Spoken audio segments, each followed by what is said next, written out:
Привет, собаководы, я Игорь, инструктор по дрессировке. Сегодня буду учить 7 команд, которые может абсолютно любая собака. Любого возраста, любого размера, любого пола вообще в целом. Но чтобы вам было это нагляднее понятно, я покажу это сразу на 2 собаках. Первая команда, с которой мы начинаем, команда «Кусь». Стартовое слово начала игры. Вам нужно обязательно одно слово, которое будет означать «начали игру». Кусь. Отлично. Кусь. Отлично. Отлично. Молодец. Зачем же это делать? Может быть, собака сама хочет играть. Да я и не запрещаю играть самой. Просто в некоторые моменты мне удобно, чтобы собака не начинала игру без этой команды. И для приучения, как вы понимаете, тоже особо сильно ничего сложного делать не надо. Я всего лишь обозначаю собаке каждое начало игры с этого слова. Я беру игрушку и каждую игру начинаю с этой команды. Кусь. Отлично. Дай. Кусь. Отлично. Дай. Кусь. Отлично. Дай. И, как вы понимаете, вторая наша команда – это команда «Дай». Она подразумевает остановку игры. Это ни в коем случае не команда «Нельзя». Никогда нельзя делать «нельзя» на игрушке, потому что игрушку можно, а мы не можем противоречить себе. И видео у меня на канале было «Нельзя», «Можно», «Невозможно». Поэтому обязательно в игре мы используем команду «Дай», которая подразумевает паузу. Это не запрет, это фраза «Отдай мне сейчас», пока я не скажу слово «Кусь». Отлично, умница, дай. Кусь, отлично. Дай. Я не представляю игру без команды «Дай». Ведь если есть начало игры, мне нужно какое-то слово «Стоп» игры. Все то, что имеет начало, имеет и конец, Нео. И вот команда «Дай» в обязательном порядке для этого нужна. У меня было видео отдельно по команде «Дай». Советую выучить, изучить и посмотреть его. Но сейчас давайте коротко пробежимся по самым основным тезисам. Кусь. Отлично. Для команды «Дай» я замираю с игрушкой на уровне носа собаки. Не выше. Собаке только еще интереснее будет перетягивать в эти моменты. На уровне собаки. Если игрушка сильно большая, я могу заблокировать большую часть, но не полностью. И в этот момент подаю собаке команду «Дай». Дай. Кусь, отлично. При этом, заметьте, даже если собака у вас перетягивает, вы просто замираете максимально показывая, что игра не продолжится. Если игрушка сильно большая и собаке интересно играть с ней без вас, вы можете дополнительно заблокировать большую часть. И при этом всем видом вам нужно показать только одно. Игра закончилась, игра на паузе. При этом, при всем, повторяем только одно слово. Дай. Следующая наша команда, команда «Неси».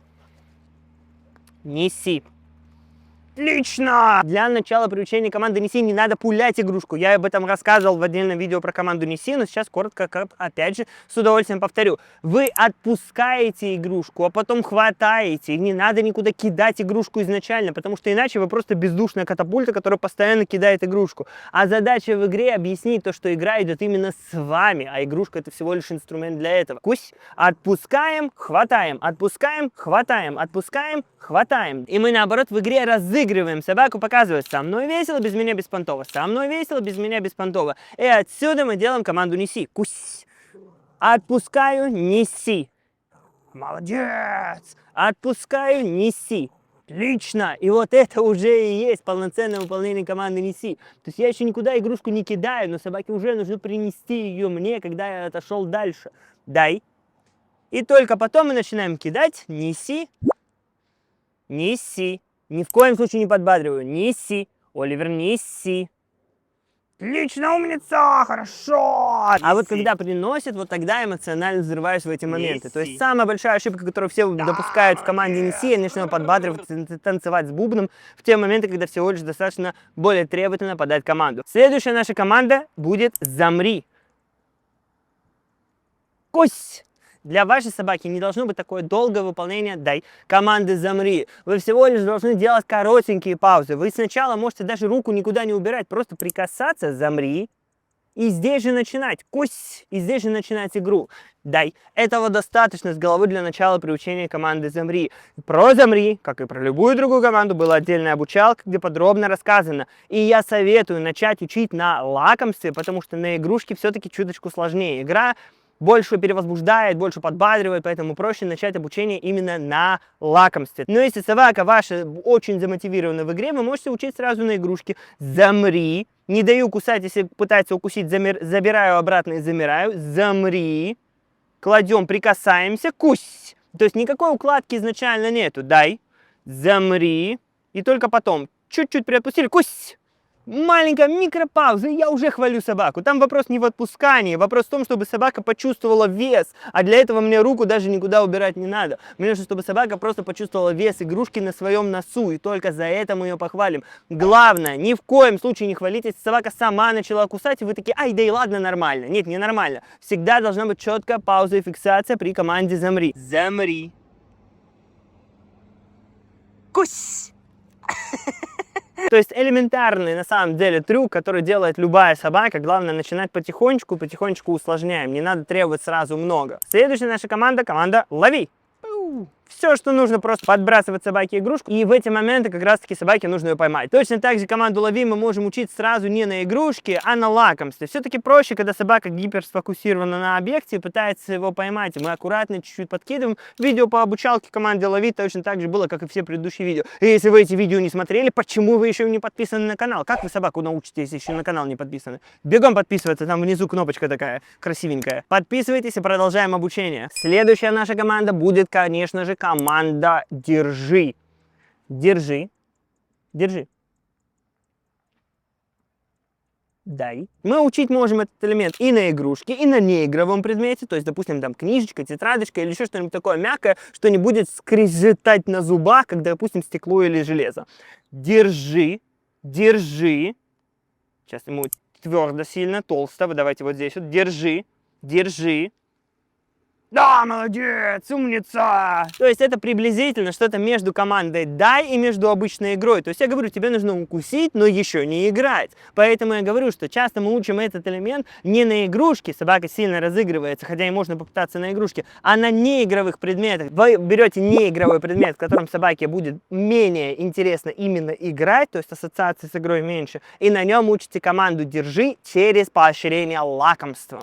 Если вы экстремал, можете тоже сразу учить команду «держи» на игрушке, но это чуточку сложнее объективно. И следующий элемент, который относится ближе к дисциплинарным элементам, команда «брось». Собаке нужно выплюнуть игрушку из пасти. Пошла. Сейчас она будет нести, я вам покажу следующую команду. «Брось». Плю! Все, собака выплюнула. Очень элементарная, прикольная команда. Тоже обучалка, конечно же, была на канале. И делается следующим образом. Мы играем.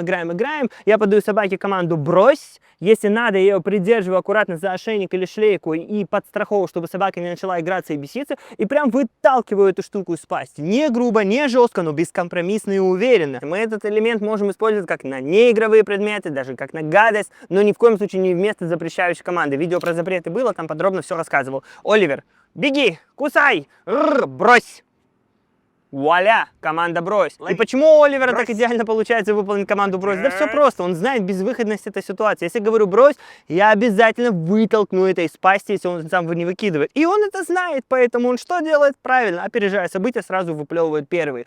В этом и есть принцип дрессировки. Когда у вас будет привычка добиваться выполнения поставленной задачи, тогда и у собаки будет привычка выполнять команду сразу же. Кусь! Отлично! Главное это понимание самой команды «брось». Она не означает, что тебе это нельзя. Она означает, что сейчас выплюнь это. Это может быть и не еда, это может быть и еда, это может быть все, что угодно. Я говорю, брось эту штуку. Допустим, по команде «брось» мы, кстати, забираем у своих собак большие лакомства. Даем им какой-нибудь бычий корень, собаки грызут, и я им говорю, брось, собаки выплюнули, я подхожу, забираю. Я не пытаюсь у них наспех это забрать. Я говорю, выплюнь, собака такая, ладушки, пу.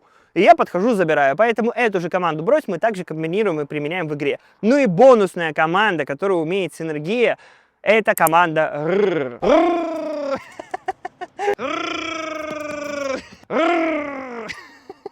Дурабайна. Джеки Чан. Она начинает как Джеки Чан размахивать нунчаками. Я не придумал какую-то нормальную, цивилизованную, классную команду, у нас просто такая осталась. Очень простой элемент, но при этом при всем я взял предрасположенность у синергии и на нее наложил команду. То есть это слово, которое в целом не было предназначено изначально и не обучалось изначально, но она трепала игрушку, и я начал подбадривать ее определенным словом определенной команды, и она начала выполнять это как полноценную команду. Вот и появилась команда «рррр», которую я спокойно применяю каждый раз. Если вдруг у вас остаются вопросы, задавайте в комментарии. И также пишите, какие из этих команд ваша собака умеет, а какие, наоборот, вы бы добавили в обязательно для выполнения с любой абсолютно собакой. Но обязательно опишите, что нужно сделать по этой команде. Ну и, конечно же, помните, ребята, все в ваших лапках, только от вас зависит поведение вашей собаки. Кусь!